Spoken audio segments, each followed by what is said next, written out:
this is going to be the spot you're going to be in, and we're going to keep you in that spot. And you never have a hope or a prayer of ever coming out of that. The longer you're in that spot, it's hard to shake off that label. Please stop using the term jobber in quotation marks. It is extremely disrespectful to everyone who is putting their bodies on the line each week. All of us are enhancement talent.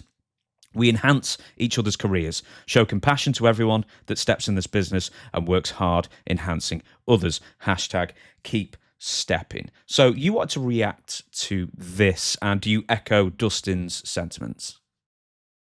I do echo Dustin's sentiments about this, or the way he feels about that term.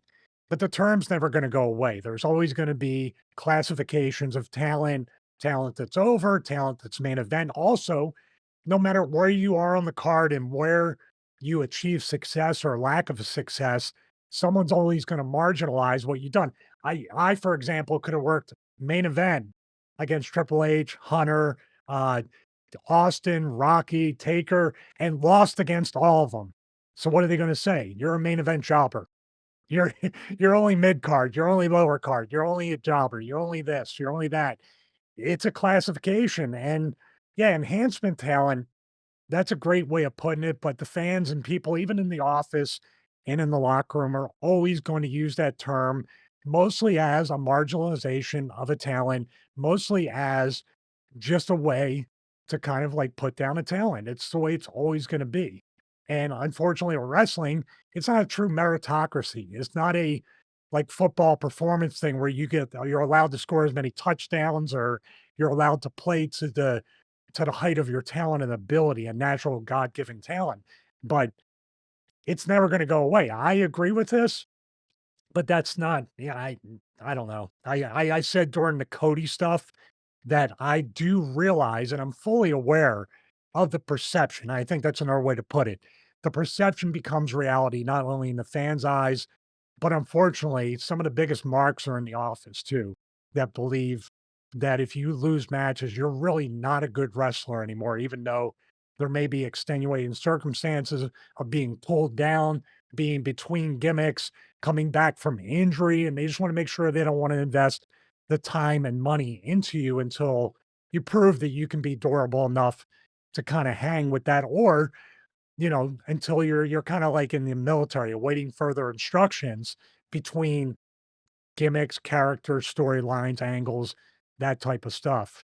Um, Dustin gets on Twitter here and there. It seems like he really does at times have an axe to grind or something grinds his gears. And in most cases like this, he's right to do so. I just don't know by putting it up on Twitter or social media if you're going to change anybody's minds about this. I think the term jobber, even the term enhancement talent, it already has a perception of a guy or girl loses every match, not, well, Dustin is wrestling for the world title and he's going to enhance the world champion.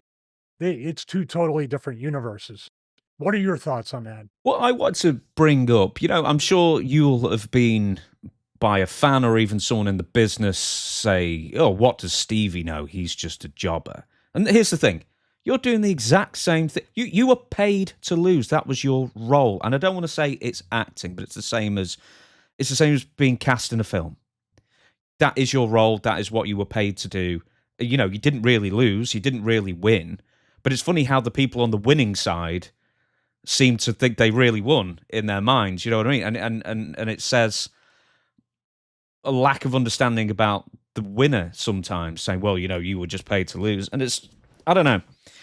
I don't have any problems with the term jobber, except when it's used as a weapon to beat somebody who was paid to play a role. It just seems a complete lack of understanding when you use it as an insult. Well, you also in the business, and this is where the people within the business, and this is podcasters and people who have shows and stuff like that. See what I did there? We have a show, not a podcast, but we do it to each other. That's a way to discredit. That's, marginalize is one thing to kind of make you feel like you're not worth more money.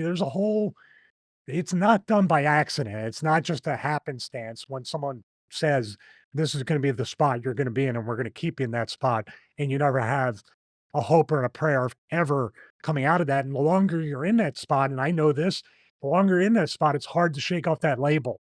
I literally had to start over, become Dr. Stevie, and hopefully leave the stink of Stevie Richards behind as a new character. That was something I wanted to do. So we're going to talk about TNA and my time there and the EV2 stuff and how much I absolutely hated it, because I did. We're going to talk about that in a future episode. But because of everything that's kind of been, I guess, cultivated in people's minds from the old WWE superstars and wrestling challenge and any kind of thing where there's enhancement talent, that that is always going to stick with us. But the boys do it to each other, getting back to that, especially in the podcast world or the YouTube world or whatever it is, they will discredit usually anything I say and other people, equating with fake wins and losses. I would dare say, by the way, most of the guys in the business, I still would have lost. It wouldn't the outcome wouldn't have changed. It probably would have been a lot shorter of a match, but I understand the business, and then there's people that you say people that are legitimate shooters. Let's mention his name because we forgot 2 weeks in a row. Kurt Angle at the top of the list. Brock Lesnar. Um, I still put Taker in that. Some people argue with that, but Taker can throw. Taker can fight. There's lots of people like Godfather's another one, a legitimate fighting background. That's why they gave him the comma gimmick.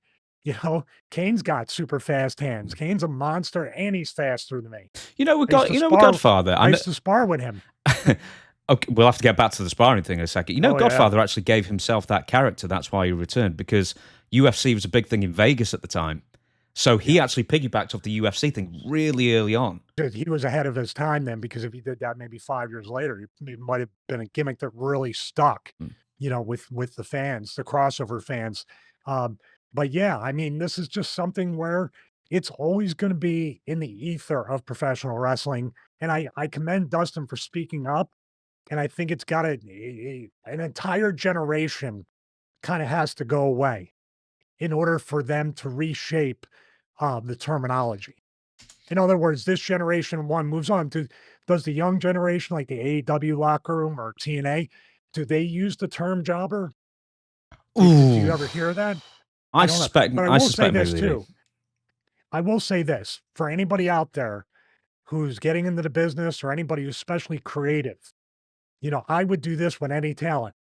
I would show them both sides of the wrestling coin, so to say.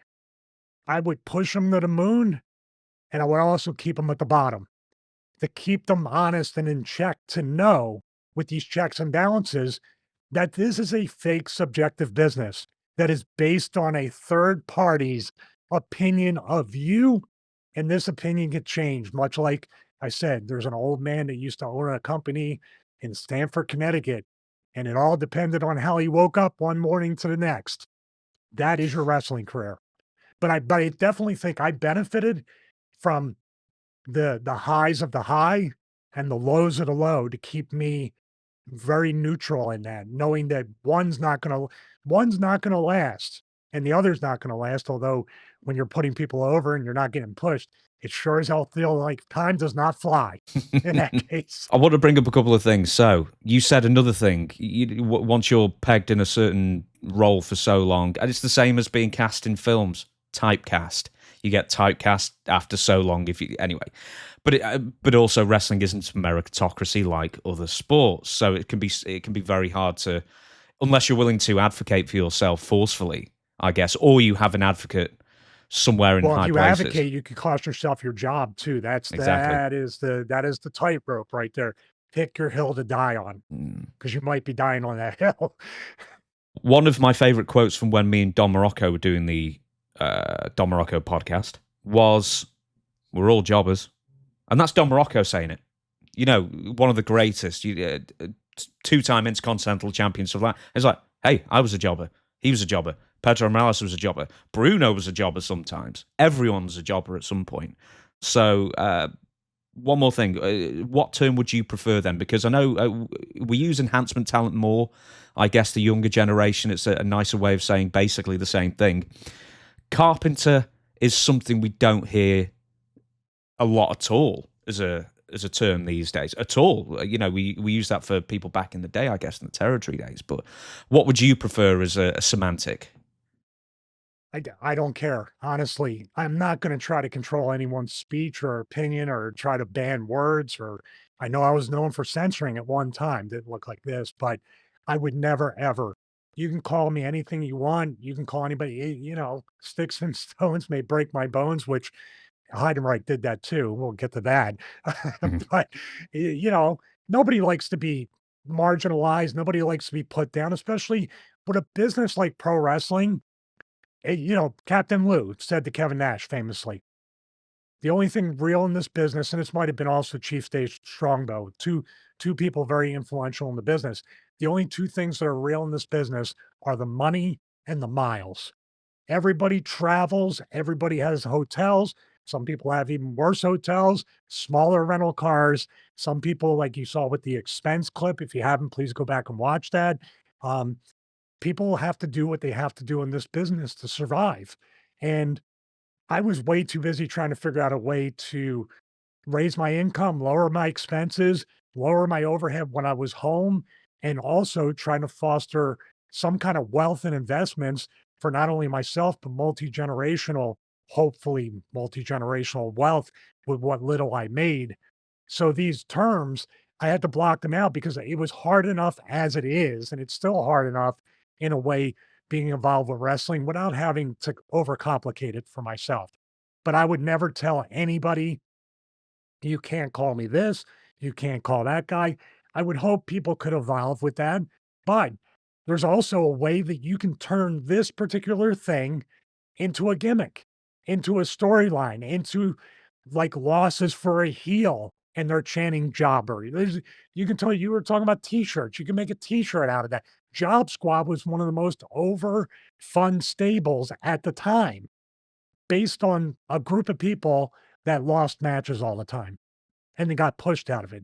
So you can always turn this negative into a positive. I was going to say that was the one irony. Al Snow nearly always won. As soon Yeah, as the when he job squad started the came over. Job Squad, he started to win. It was like the biggest reverse psychology gimmick that I ever saw. So, in I this, hate being world champion and paid a lot of money. Don't you do that. Don't you do that. that would really bum me out. Let me Yeah, tell you're gonna piss me off. My wife's gonna be so mad if she gets a brand new house. You son of a bitch.